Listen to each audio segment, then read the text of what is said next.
बिस्मिल्लाहिर्रहमानिर्रहीम। अस्सलाम वालेकुम। तमाम दोस्तों ਨੂੰ ਰੈਕਸ ਕਿਚਨ ਵਿੱਚ ਖੁਸ਼ ਆਮਦੀਦ।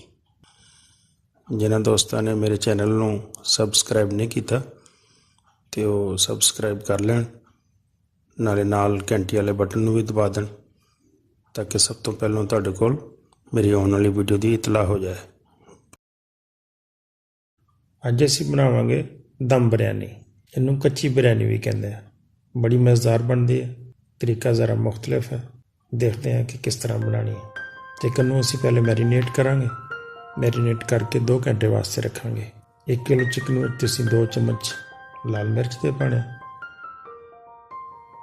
1 चम्मच हल्दी का, 2 चम्मच नमक, 2 चम्मच धनिया पाउडर,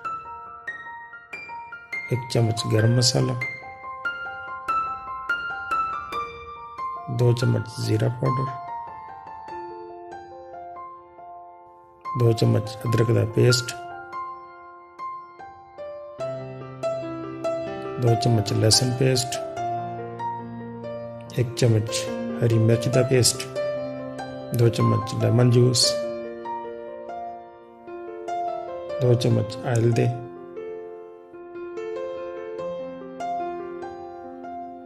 आधा किलो दही,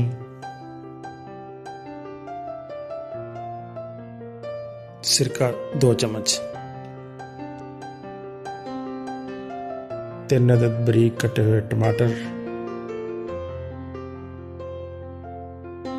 थोड़ा जा हरा धनिया, थोड़े जे पुदीने के पत्ते,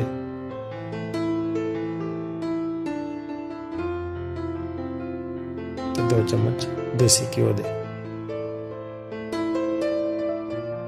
1 अदद प्याज फ्राई किया हुआ,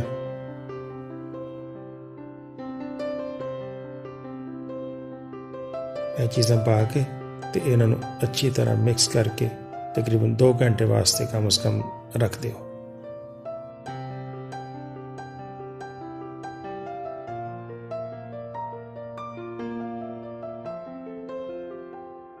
हुण असीं चावल बॉयल करांगे।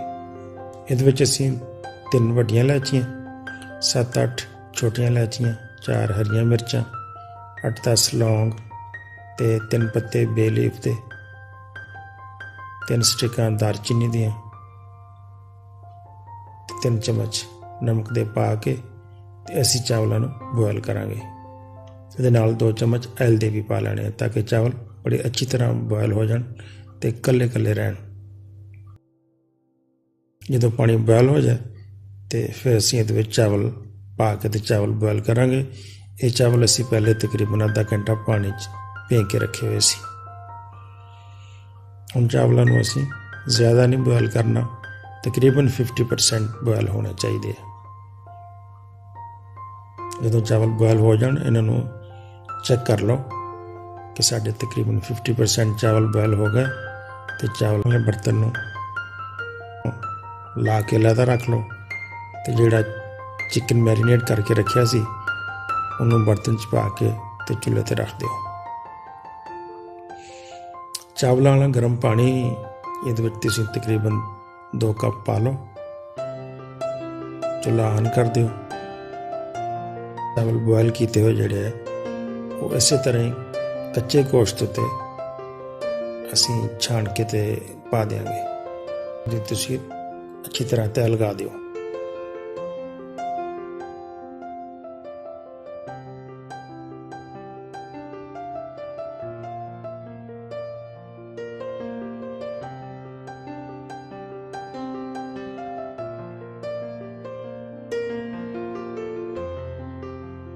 सारे चावलों की तय लगा के ते इहदे उत्ते असीं थोड़ा जिहा कटिया होया हरा धनिया पावांगे, फ्राई किया हुआ प्याज ते 2 चम्मच देसी घ्यो दे,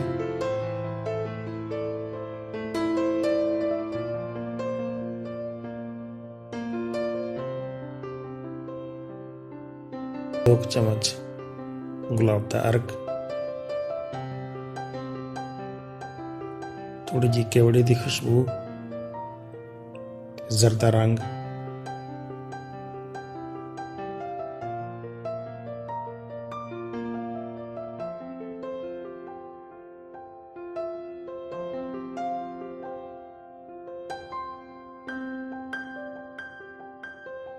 और तकरीबन 30 मिनट अद्धा घंटा असीं इहनूं दम च रखांगे।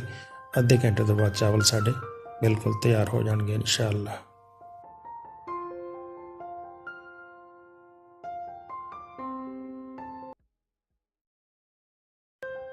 आधा घंटा हो गया, खोल के देखते हैं कि की पोजीशन है।